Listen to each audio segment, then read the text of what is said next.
Thank you very much. I would like to thank the organizers of this event for inviting me to speak today. Indeed, we have heard several people talk about cost and efficiency, and system reliability is the focus of my presentation. At Dubai Airport, we have started a journey of transforming our input-based contracts or normal contracts for O&M to performance-based contracts. And I was surprised at the level of awareness and appreciation of performance-based contracts' potential to save cost and improve system reliability. That's why I decided to introduce the subject to you guys today, and hopefully it will pick up from there for further research in Dubai local market to realize more benefits.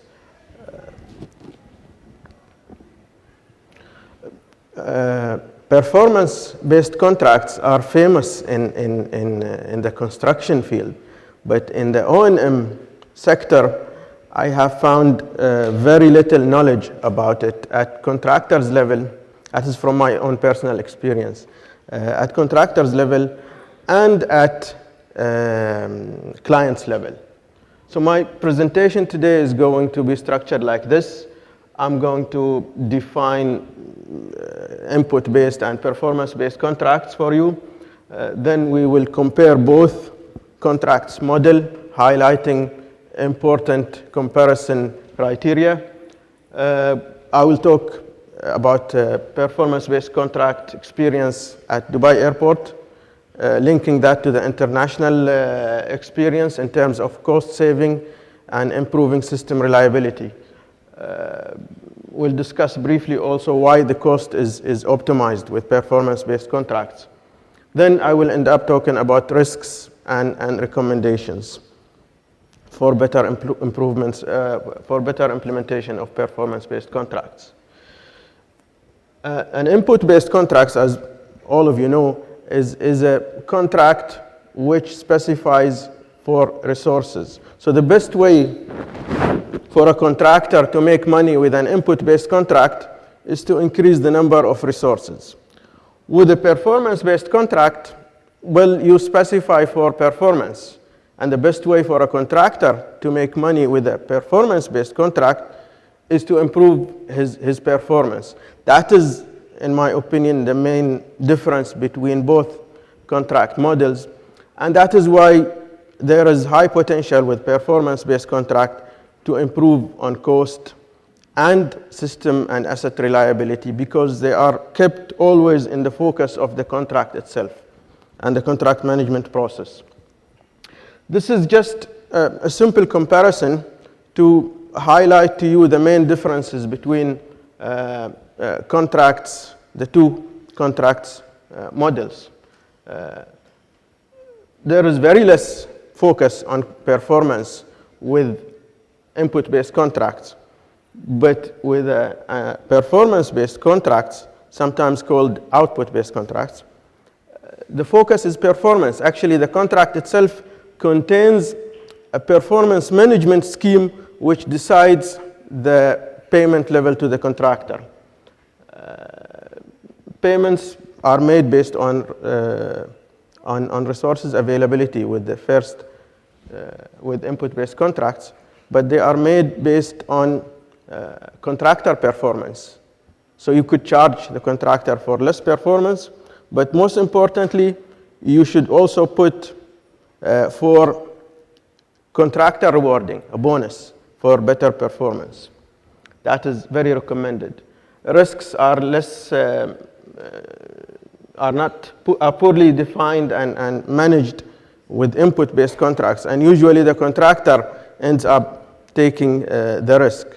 With performance-based contracts, you get to sit with your contractor, discuss the risks very openly, and manage them together. But still, the contractor takes a very calculated risk in the second case. Maintenance plans and resources are decided by clients in the case of input-based, but in the case of performance-based, they are decided by the contractor. You could think that I'm giving the contractor lots of freedom here. No, you are limiting him by the performance level which you decide as a client. So he cannot go beyond or below the performance level. And that keeps you in control as a client.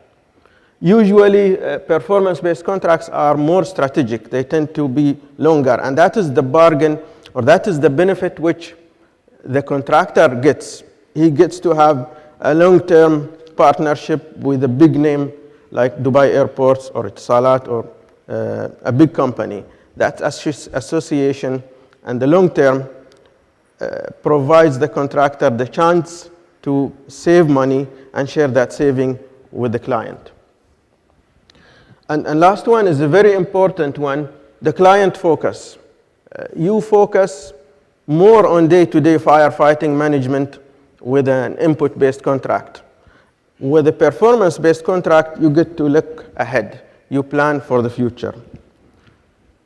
This is just an emphasis of what I said earlier, the main distinguishing criteria of a performance-based contract, the performance management scheme, which decides the payment level to the contractor. Also, there is a very open window or door rather for contractor innovation, building up of synergy, planning for the future, which allows the contractor to save money and share that saving with the client. As I said earlier, clients with performance-based contracts, they get to focus on long-term developments and improvements, like cost control, like efficiency, system reliability, system resilience, customer service, and so on. We have experimented with performance-based contracts, and we managed to get good savings when we transformed from input-based to performance-based contracts. The savings range from 10% to 20%. And the second contract is particularly a bundle of many systems. And that is one of the ways a performance-based contract could save you money. You give lots of systems to one contractor rather than splitting them between 10 contractors. So this is a strategic direction for us. As my host just mentioned, Paul Griffith, our CEO, is on a continuous run to optimize the cost of operations. And this, we found that it's going to save us a lot of money as part of our operations. And the journey is continuing. We're adding more contracts to the circle of performance-based transformation process.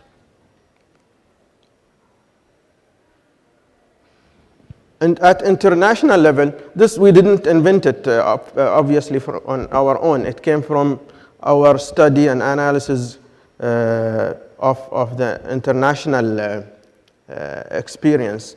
It's applied in medical services. It's applied in IT services and general O&M fields. Indeed, we have come across study cases which proved that there is a potential saving of proven saving of 30% when it comes to cost. And not only savings, because you could save money but waste your assets. You don't take good care of them. You run them until they die. There is also, to balance the situation, there is also a proven improvement of 25 to 40% with the asset and system reliability. That is also coupled with the contractor performance himself. This is one of the cases we studied at Dubai Airport. As you can see, the savings ranged from 9% to 33%.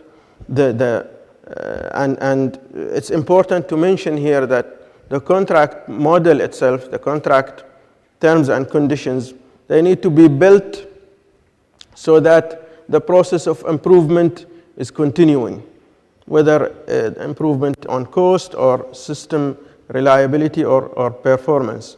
So that's how you continue getting your savings. Of course, it will reach a certain saturation level, but there is, as we heard today from our panels, there is a lot of wastage which is happening during the construction process.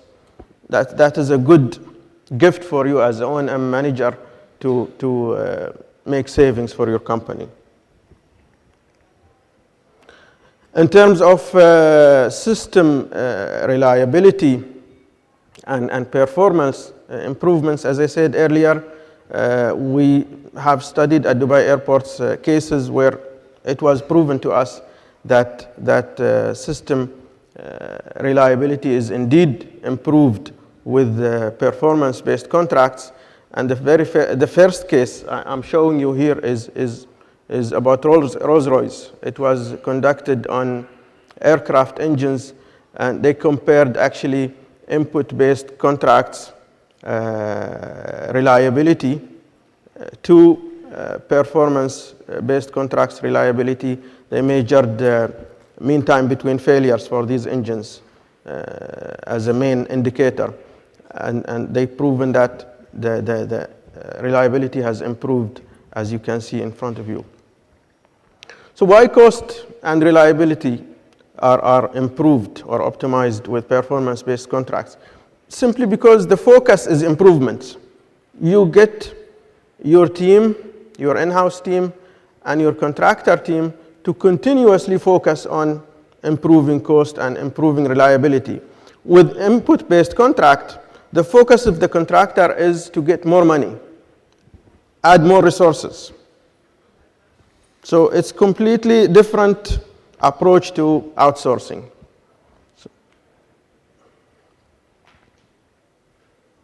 I'm sorry, I'm going backwards. Some of the risks which we have come across at Dubai airports with implementation of performance-based contracts, the awareness and knowledge about the subject could kill it. You could end up with a team that cannot implement it properly, and they will fail you.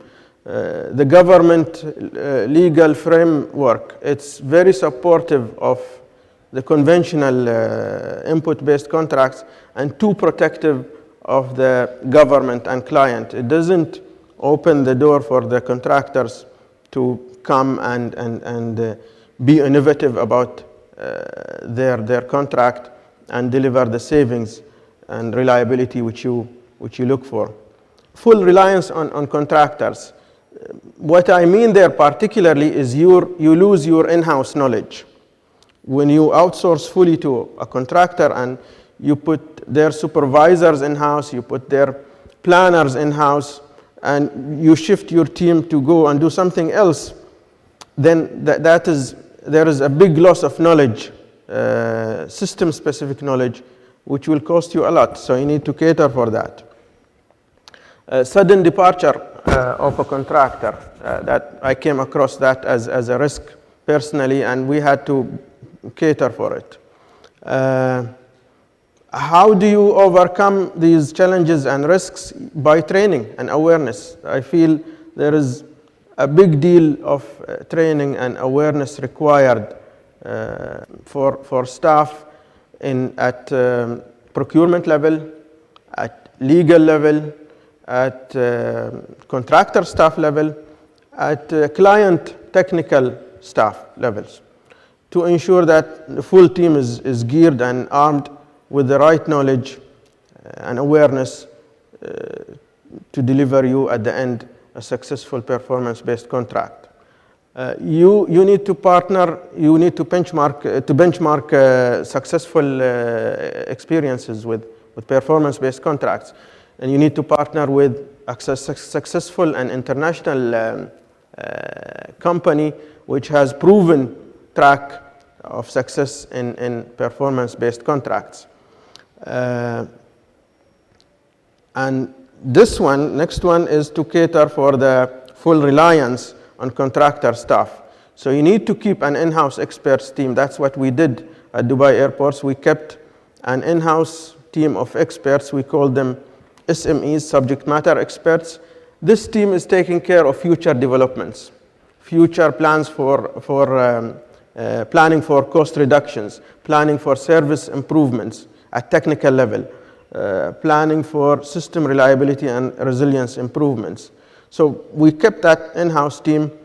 They are taking care of the future and long-term planning. You also have to be always ready with your alternative plan Bs. In case of failure of one direction, then you already have another direction to take. This is coming from our experience at Dubai airports. And you need to, at the beginning, you need to start with putting your strategic plan. What do you want from this performance-based contract? What kind of cost control level you expect as an expert, as an in-house expert? Then you need to put that as an objective for you when you outsource. What kind of bundling and grouping chances are available for you to group together and put them under one contract for this contractor? Of course, this will depend on the contractor experience and ability. And that we will talk about it in the second or third stage. You need to start thinking at planning level about your performance, the performance level which you don't want the contractor to go below. You have to have an idea about that at planning stage.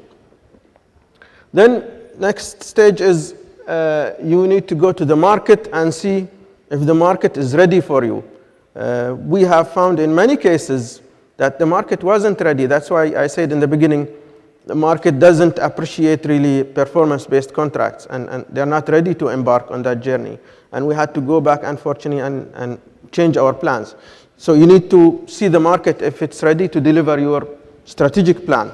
You need to meet contractors, send pre-qualification documents to confirm to yourself and comfort yourself that yes, this is a safe direction. I can go and detail my request for proposal. At request for proposal stage, you have to take good care of your performance management scheme. That is the scheme which will control the whole contract. It will control the payment level, the penalty level, the bonus if you agree with your contractor to give him a bonus as part of this contract. So very good care needs to be taken at this level, and it has to involve your experts, your technical experts.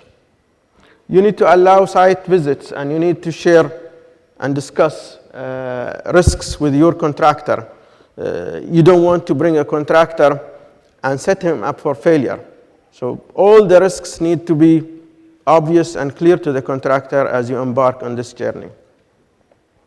Then finally, at proposals assessment stage, you need to go back to the initial objectives and verify that the contractor is ready to deliver your cost savings which you anticipate or you plan for, and he has a clear plan how to do it. Not only a promise, but a clear plan which you can verify and discuss with him and challenge him at assessment stage.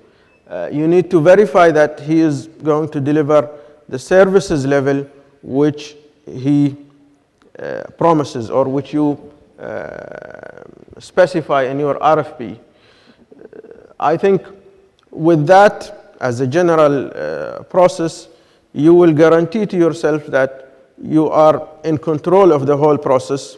If it fails, then you know why it failed. You can go back and correct yourself later. Thank you very much.